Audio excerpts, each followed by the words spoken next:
What's up guys, it's Forza Memories, and in today's video I'm going to discuss the downfall of Saleen, which I consider the biggest downfall of any car company in history. Saleen's an American car company that was founded in 1983 by Steve Saleen, who was a professional race car driver. Saleen was known for producing modified Mustangs that were absolutely insane. Take the 2008 Saleen S302 Extreme as an example. It came with a 5-liter supercharged V8 that delivers 620 horsepower and 600 pound-feet of torque.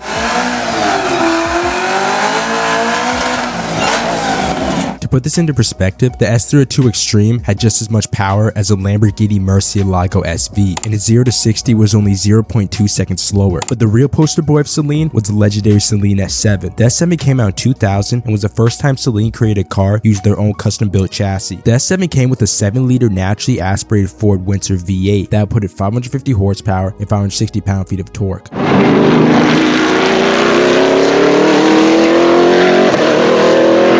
If the 550 horsepower from the base Saleen S7 was not enough, you could purchase a twin-turbo version of the S7 that increased the power output from 550 horsepower to 750 horsepower. However, the biggest selling point of the Saleen S7 is that it's one of the most accomplished cars in motorsport history, having entered 235 races and had 154 podium finishes and 78 wins. The S7 also had 10 GT championship wins and even a class win in the 24 Hours of Le Mans in 2010. After their win at the Le Mans in 2010, we began to see the downfall of Saleen. The financial crisis of 2009 forced Saleen to stop producing road legal S7s. Saleen was still producing Mustangs at this point, but to replace the legendary S7 was the new Saleen Tesla GTX. Now the GTX era is where we see the shady and borderline illegal activities of Saleen start. The Tesla GTX itself was essentially a Tesla Model S that was fitted with the body kit and given sound.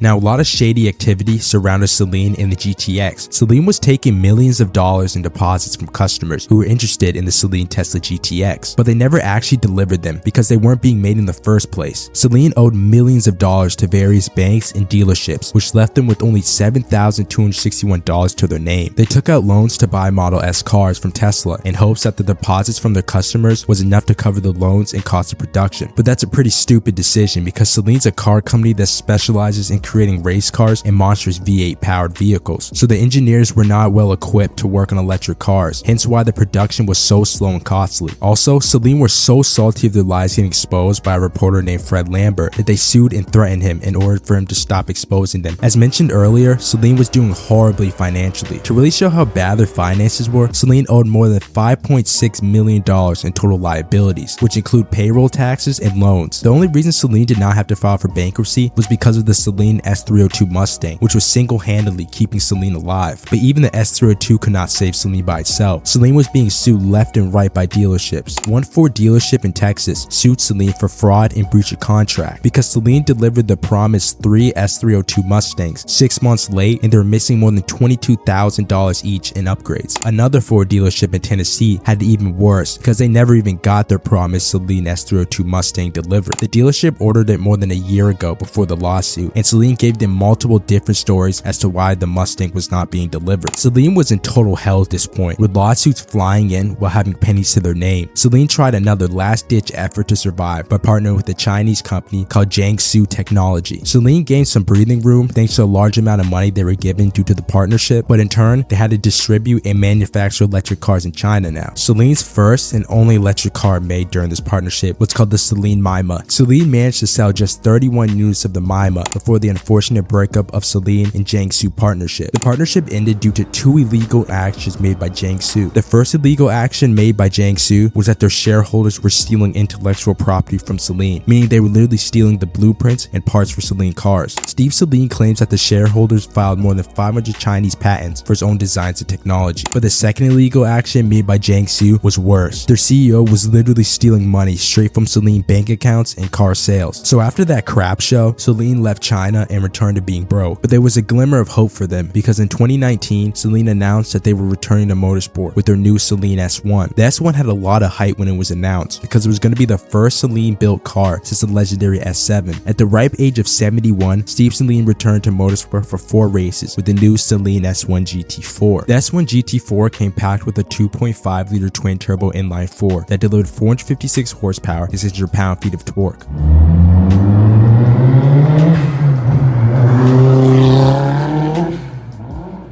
The S1 weighed only 2,700 pounds, so when you combine its light weight and high power figures, the S1 could go 0 to 60 in 3.5 seconds and reach a top speed of 180 miles per hour. But of course, the Saleen S1 never made it to production. Saleen made yet another dumb decision because they used up all the money they had to build 20 Saleen S1 race cars instead of road legal ones because they wanted to create their own racing series consisting of only Saleen S1s. So Saleen was stuck with 20 cup cars that could not be converted to road legal cars. Saleen has virtually no money, and I seriously do not know how they have not filed for bankruptcy again. They do not even have enough money to maintain their website because it hasn't been updated in roughly 5 years. Saleen is still continuing to showcase and advertise new cars, even though not one of them has actually been produced and sold. In addition, Saleen is bad at honoring warranties, and they don't even sell parts anymore to fix their Saleen Mustangs, so it's really just not worth buying a car with a Saleen badge on it because they aren't even reliable in the first place, with many Saleen car owners citing reliability issues. Saleen during the early 2000s was a motorsport icon that was selling thousands of cars a year, but in 2024 they have become known scammers that had just pennies to their name. This is why I consider Saleen's downfall the biggest downfall in automotive history.